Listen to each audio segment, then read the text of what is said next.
안녕하세요. 일본 온천 여행 저자 인페인터 글로벌의 박성입니다. 에히메현의 온천은 일본에서도 가장 오래된 온천, 3고 온천 중에 하나고요.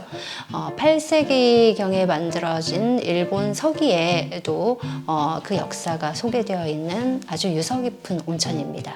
도구 온천은 제주항공 직항을 이용하면 바로 갈 수 있는 곳이고요. 마츠야마 공항에서 리무진 버스로 40분 정도밖에 걸리지 않는 곳입니다. 소박한 온천 마을 모습이 그대로 남아 있고요. 옛 온천장의 고풍스러운 모습과 그리고 온천 상점가가 잘 어우러진 전형적인 일본 온천 마을이라고 할 수 있겠습니다. 도구 온천은 18곳의 원천에서 솟아나는 20도에서 55도의 원천을 혼합해서 42도 정도, 보통 온천을 할 때 40도에서 42도 정도를 적정 온도로 하는데요. 도구 온천 같은 경우에는 42도 정도로 온천 온도를 맞춰서 가수나 가온을 하지 않은 원천 그대로 흘려보내는 그런 방식의 온천입니다. 일본에서는 이런 온천을 카케나가시 방식이라고 하는데요. 카케나가시 방식의 온천은 천연 온천인지 아닌지를 구분할 수 있는 하나의 기준이라고 할 수 있겠습니다. 도구 온천 하면 도구 온천 본관을 빼놓을 수 없는데요. 1894년도에 지어진 3층의 목조 건물이고요. 공중욕장으로는 일본 최초로 국가 중요문화재로 지정된 곳입니다. 도구 온천의 정말 간판 스타라고 할 수 있는데요. 굉장히 중후하고 예스러운 분위기가 남아있고 일본 국민 작가로 불리는 나츠메 소세키의 소설 보짱에서도 묘사가 되어 있고요. 지브리 애니메이션의 모티브로도 알려져서 굉장히 유명한 곳입니다. 전 세계 여행자도 많이 찾는 유명한 여행지이기는 하지만 사실은 동네 주민들이 애용하는 목욕시설이라는 점이 또 다른 매력인데요. 본관은 크게 온천탕과 휴게공간, 전시공간으로 이루어져 있고 4종류의 입장권에 따라서 이용 가능한 구역이 나누어집니다. 그리고 온천 후에는 휴게공간에서 차와 다과를 즐길 수 있고요. 일본 온천 문화의 이런 형태도 체험할 수 있는 곳입니다.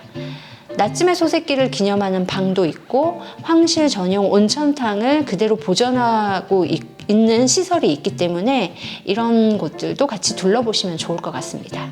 2017년 겨울부터 새로 시설이 하나 추가되었어요. 도구 온천 본관을 현대적인 감각으로 맞춰서 재해석한 도구 온천 별관인데요. 아스카노유라는 곳입니다. 전통적인 분위기의 실내 온천탕은 물론이고 도구 온천 본관에는 없던 노천탕도 새로 생겼는데요. 그리고 황실 전용 목욕탕을 재현한 곳은 가족들이 이용할 수 있는 전세탕으로 사용할 수 있습니다. 공동 휴게 공간이 있는데요. 이 휴게 공간들에는 에히메현의 전통 공예품, 예를 들어서 오즈시의 금박종이 공예, 이마바리시의 수건, 타올이 유명한 곳인데요. 그리고 칠기공예, 야하타 하마시의 염색공예, 이런 에히메현의 전통 공예를 테마로 해서 굉장히 특별한 예술 공간으로 만들어 놨어요. 그래서 대욕장에 온천을 하시고 그리고 이런 예술적인 전통 공간에서 휴식도 하실 수 있습니다. 그리고 온천을 하시면 또 볼 수 있는 문화 시설이 있는데요. 이 대욕장 안에 에히메현의 도베야끼라고 하는 도자기 타일로 벽화가 만들어져 있고요.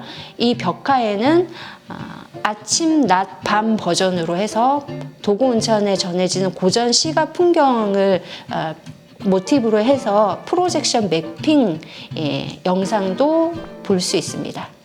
온천을 하고 나서는 주변 산책도 하시면 좋은데요. 도구 온천 본관에서 가까운 엠만지라는 절이 있는데 여기에는 굉장히 컬러풀한 오무스비 다마라는 게 있고요. 이 오무스비 다마는 사실은 도구 온천의 온천 심볼이라고 할 수 있는 온천수의 거품인데요. 유다마를 모티브로 해서 만들어졌습니다.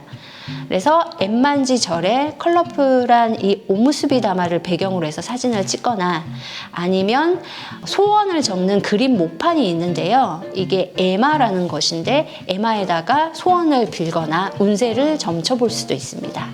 그리고 도고 온천에는 온천 상점가가 유명한데요.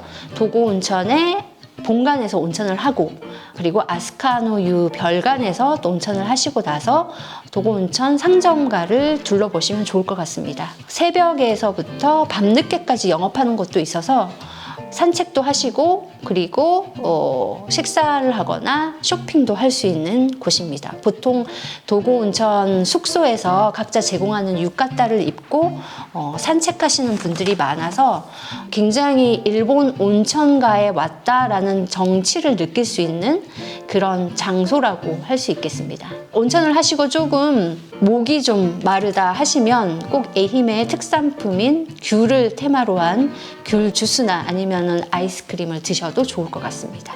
기념품으로는 에히메현의 특산품인데요. 일본 전국에서 생산량이 거의 절반을 차지할 정도로 유명한 타올, 이마바리 수건도 선물로 사가시면 좋을 것 같습니다.